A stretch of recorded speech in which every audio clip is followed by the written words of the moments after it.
நடிகரை நான் தான் அறிமுகப்படுத்தியிருக்கேன், அவர் என்கிட்ட இப்படி பண்ணார் அப்படின்னா அதில் ஒரு அர்த்தம் இருக்குது. யாரோ ஒருத்தர் அறிமுகப்படுத்தி அவரை ஒரு ஸ்டடியான ஒரு நடிகரை இன்னைக்கு கொண்டு வந்துட்டார்.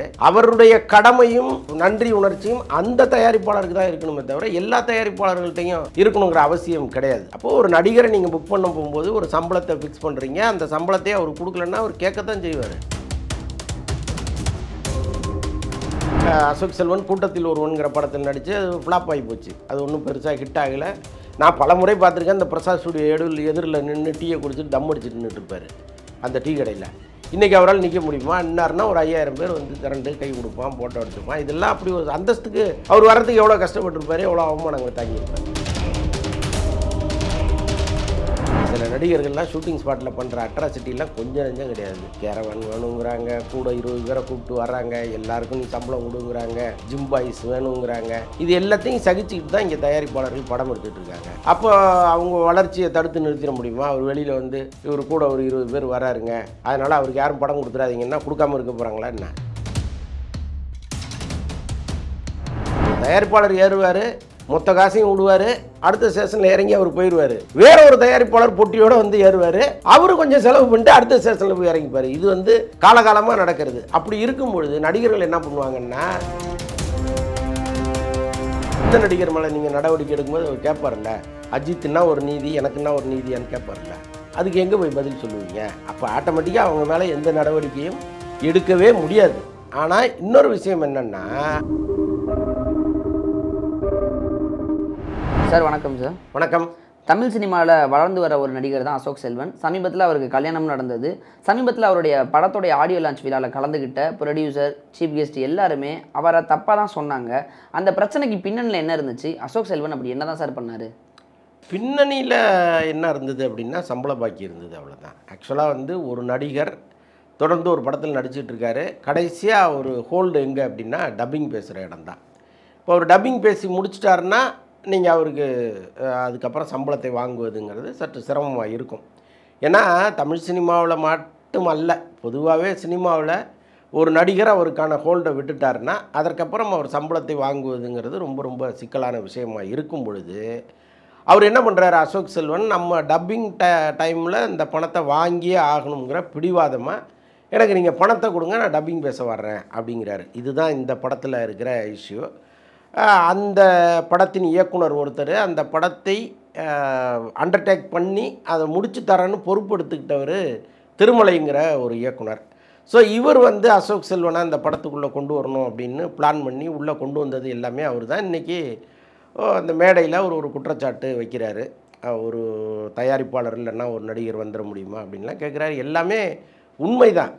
பட் அசோக் செல்வனை அறிமுகப்படுத்தினது இவர் கிடையாது. இல்லை, இப்போ ஒரு நடிகரை நான் தான் அறிமுகப்படுத்தியிருக்கேன், அவர் என்கிட்ட இப்படி பண்ணார் அப்படின்னா அதில் ஒரு அர்த்தம் இருக்குது. யாரோ ஒருத்தர் அறிமுகப்படுத்தி அவரை ஒரு ஸ்டடியான ஒரு நடிகரை இன்னைக்கு கொண்டு வந்துட்டார். அவருடைய கடமையும் ஒரு ஒரு நன்றி உணர்ச்சியும் அந்த தயாரிப்பாளருக்கு தான் இருக்கணுமே தவிர எல்லா தயாரிப்பாளர்கள்ட்டையும் இருக்கணுங்கிற அவசியம் கிடையாது. அப்போது ஒரு நடிகரை நீங்கள் புக் பண்ண போகும்போது ஒரு சம்பளத்தை ஃபிக்ஸ் பண்ணுறீங்க, அந்த சம்பளத்தையே அவர் கொடுக்கலன்னா அவர் கேட்கத்தான் செய்வார். அப்போ அதை வந்து விவகாரத்தில் அசோக் செல்வன் மீது பெரிய தவறு இல்லையா சார்? நிச்சயமாக தவறு இல்லையே. நீங்கள் அவரை புக் பண்ண போனது இவங்க, ஒரு சம்பளம் பேசுனது இவங்க, அந்த சம்பளத்துக்கு அட்வான்ஸ் கொடுத்துட்டு மிச்சம் பாக்கி வச்சது இவங்க. இதில் அவர் என்ன பொறுப்பாக? அவர் நடித்து முடிச்சு கொடுத்துட்டார்ல. ஏன் வந்து அந்த படத்தினுடைய ப்ரமோஷனுக்கு அவர் வரலை அப்படின்னா, நீங்கள் அவர்கிட்ட சண்டை போடாமல் இந்த பிரச்சனையை முடிச்சிருந்தா அவர் வந்திருப்பார். இதுதான் எப்போவுமே வந்து இங்கே ஒரு இடத்துல நின்று பேசவே கூடாது. ரெண்டு தரப்புக்கும் சில நியாயங்கள் இருக்கும். அந்த ரெண்டு தரப்பு நியாயத்தையும் பார்க்கும் பொழுது நீங்களாக தான் அவரை தேடி போயிருக்கிறீங்க, அவர் உங்களை தேடி வரலை. இன்றைக்கி மார்க்கெட்டில் ஒரு ஸ்டடியான இடத்துல இருக்காருங்கிறதுனால நீங்கள் தேடி போயிருக்கிறீங்க, அவரை உள்ளே கொண்டு வந்து இந்த படத்தில் நடிக்க வச்சுருக்கீங்க, அவ்வளோதான். ஸோ இப்போ வந்து அவர் சம்பளம் கேட்குறாரு, எங்களால் கொடுக்க முடியல, அவர் டப்பிங் பேச மாட்டேன்னு சொல்கிறாரு அப்படிங்கிற குற்றச்சாட்டெல்லாம் மேடையில் வைப்பதுங்கிறது நாகரிகமற்ற செயல் தான். பல பேர் திருமலைக்கு ஆதரவாக பேசுவாங்க. பட் இந்த விஷயத்தில் எது நியாயமோ அதை நான் பேசுகிறேன். இப்போ கல்யாணத்துக்கு முன்பு வர வந்து அவர் எந்த பிரச்சனையும் பண்ணாமல் இருந்தார். ஆனால் கல்யாணத்துக்கு அப்புறம் தான் அவர் மாறி இருக்காரு. அதற்கு காரணம் அவர் மாமனார் தான் அப்படின்னு ஒரு பக்கம் கிளப்பியிருக்காங்களே, இதை எப்படி பார்க்குறீங்க சார்? இல்லை, அப்படிலாம் சொல்ல முடியாதுங்க. கல்யாணத்துக்கு முன்னாடி எப்படி இருந்தார், கல்யாணத்துக்கு பின்னால் எப்படி இருக்காருன்னா, அப்போ அவங்க மாமனார் அவருடைய மேனேஜராக இருந்தார், அருண் பாண்டியன் அப்போ அவருக்கு மேனேஜராக இருக்கார். அப்படிலாம் கிடையாது. இப்போ எல்லாருக்குமே வந்து சினிமாவில் நடிக்கணும், சம்பாதிக்கணும், ஒரு நல்ல இடத்த பிடிக்கணும், நல்ல கதைகளை கேட்கணும், அப்படிங்கிறது தான் ஆசையாக இருக்கும். இதே அசோக் செல்வன் கூட்டத்தில் ஒருவன்கிற படத்தில் நடித்து அது ஃப்ளாப் ஆகி போச்சு. அது ஒன்றும் பெருசாக ஹிட் ஆகலை. நான் பல முறை பார்த்துருக்கேன். இந்த பிரசாத் ஸ்டுடியோ எதிரில் நின்று டீயை குடிச்சிட்டு தம் அடிச்சுட்டு நின்றுட்டுருப்பார் அந்த டீ கடையில். இன்றைக்கி அவரால் நிற்க முடியுமா? இன்னார்னா ஒரு 5000 பேர் வந்து திரண்டு கை கொடுப்பான், ஃபோட்டோ எடுத்துப்பான். இதெல்லாம் அப்படி ஒரு அந்தஸ்துக்கு அவர் வர்றதுக்கு எவ்வளோ கஷ்டப்பட்டுருப்பார், எவ்வளோ அவமானங்களை தாங்கியிருப்பார். இப்போ ஒவ்வொருத்தரும் அவங்க இலக்கை நோக்கி ஓடிக்கிட்டு இருக்கும்போது அவரோடு இணைந்து ஓடுறவங்க ஓரளவுக்கு ஒரு பரஸ்பர ஒரு ஒரு நம்பிக்கையோடு போகணும், விட்டு கொடுத்தலோடு போகணும். அது கிட்டத்தட்ட அப்படி தான் இண்டஸ்ட்ரி இருக்கணும். ஆனால் இந்த விஷயத்தை பொறுத்தளவுக்கு அசோக் செல்வன் மீது அவ்வளவு பெரிய குற்றம் சாட்ட வேண்டிய அவசியம் இல்லைன்னு நான் நினைக்கிறேன். அவர் சம்மந்தப்பட்ட ஆட்கள்கிட்ட கேட்கும்போது கூட அசோக் செல்வனுடைய வளர்ச்சியை தடுக்கிறதுக்காக தான் இப்படி பண்ணுறாங்க அப்படின்னு சொல்கிறாங்களே, அதை எப்படி பார்க்குறீங்க சார்? இங்கே யாரும் யாரோட வளர்ச்சியும் தடுத்துடவே முடியாதுங்க. இப்போ இந்த எல்லா நடிகர்கள் மீதும் குற்றச்சாட்டு இருக்குது. அவங்களுக்கு என்ன படம் இல்லாமலாம் இருக்குது. சில நடிகர்கள்லாம் ஷூட்டிங் ஸ்பாட்டில் பண்ணுற அட்ராசிட்டிலாம் கொஞ்சம் நெஞ்சம் கிடையாது. கேரவன் வேணுங்கிறாங்க, கூட 20 பேரை கூப்பிட்டு வர்றாங்க, எல்லாருக்கும் நீ சம்பளம் கொடுங்கிறாங்க, ஜிம் பாய்ஸ் வேணுங்கிறாங்க. இது எல்லாத்தையும் சகிச்சுக்கிட்டு தான் இங்கே தயாரிப்பாளர்கள் படம் எடுத்துகிட்டு இருக்காங்க. அப்போ அவங்க வளர்ச்சியை தடுத்து நிறுத்திட முடியுமா? அவர் வெளியில் வந்து இவர் கூட ஒரு 20 பேர் வராருங்க, அதனால் அவருக்கு யாரும் படம் கொடுத்துடாதீங்கன்னா கொடுக்காமல் இருக்க போகிறாங்களா என்ன? சினிமாவை பொறுத்தளவுக்கு அது வந்து ஒரு ஓடுற ட்ரெயின். ஒரு ஸ்டேஷனில் ஒருத்தர் ஏறுவார், அப்புறம் அடுத்த ஸ்டேஷனில் இறங்கி போயிடுவார். அவ்வளோதான். ட்ரெயின் பாட்டாக ஓடிட்டே இருக்கும். சினிமா அப்படி தான். ஒரு தயாரிப்பாளர் ஏறுவார், மொத்த காசையும் விடுவார், அடுத்த ஸ்டேஷனில் இறங்கி அவர் போயிடுவார். வேற ஒரு தயாரிப்பாளர் பொட்டியோடு வந்து ஏறுவார், அவர் கொஞ்சம் செலவு பண்ணிட்டு அடுத்த ஸ்டேஷனில் போய் இறங்கிப்பார். இது வந்து காலகாலமாக நடக்கிறது. அப்படி இருக்கும் பொழுது நடிகர்கள் என்ன பண்ணுவாங்கன்னா, நடிகர்களோ நடிகைகளோ அவங்களுக்கான பந்தாவையும் அலட்டலையும் இங்கே தொடர்ந்து பண்ணிட்டு தான் இருப்பாங்க. நீங்கள் அவங்க மீது அவதூறு வச்சிங்கன்னா அவருடைய கேரியரே காலி பண்ணிட்டதாலாம் இங்கே அர்த்தம் கிடையாது.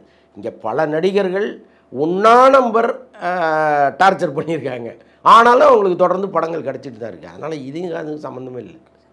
ரஜினி, கமல் போன்ற பெரிய நட்சத்திரங்களே ஆடியோ லான்ச் ஃபங்க்ஷனுக்கு வர்றாங்க, ப்ரமோஷனுக்கு வர்றாங்க. ஆனால் இது போன்ற சின்ன நடிகர்கள், வளர்ந்து வர நடிகர்கள் ஏன் இப்படி பண்ணுறாங்க அப்படிங்கிற ஒரு கேள்வி வருது. அதுக்கு நடிகர் சங்கம் நடவடிக்கை எடுப்பாங்களாங்கிற ஒரு கேள்வியும் வருது. இதை எப்படி பார்க்குறீங்க சார்? எந்த சங்கமும் நடவடிக்கை எடுக்காதுங்க. இப்போ அஜித் வரமாட்டேங்கிறாரு, நயன்தாரா வரமாட்டேங்கிறாங்க, நடவடிக்கை எடுத்துட்டிங்களா என்ன? அப்போ நாளைக்கு சின்ன நடிகர் மேலே நீங்கள் நடவடிக்கை எடுக்கும்போது அவர் கேட்பார்ல, அஜித்துன்னா ஒரு நீதி, எனக்குன்னா ஒரு நீதியான்னு கேட்பார்ல, அதுக்கு எங்கே போய் பதில் சொல்லுவீங்க? அப்போ ஆட்டோமேட்டிக்காக அவங்க மேலே எந்த நடவடிக்கையும் எடுக்கவே முடியாது.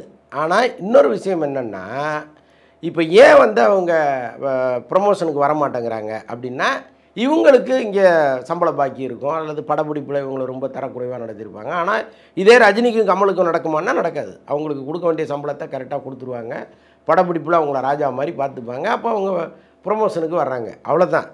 பெரிய நடிகர்களே வர்றாங்க, சின்ன நடிகர்கள் ஏன் வரலன்னா, சின்ன நடிகர்களே அவ்வளோ டார்ச்சர் பண்ணுறீங்க, வரமாட்டேங்கிறாங்க, அவ்வளோதான். நேரம் கொடுத்ததுக்கு நன்றி சார். நன்றி.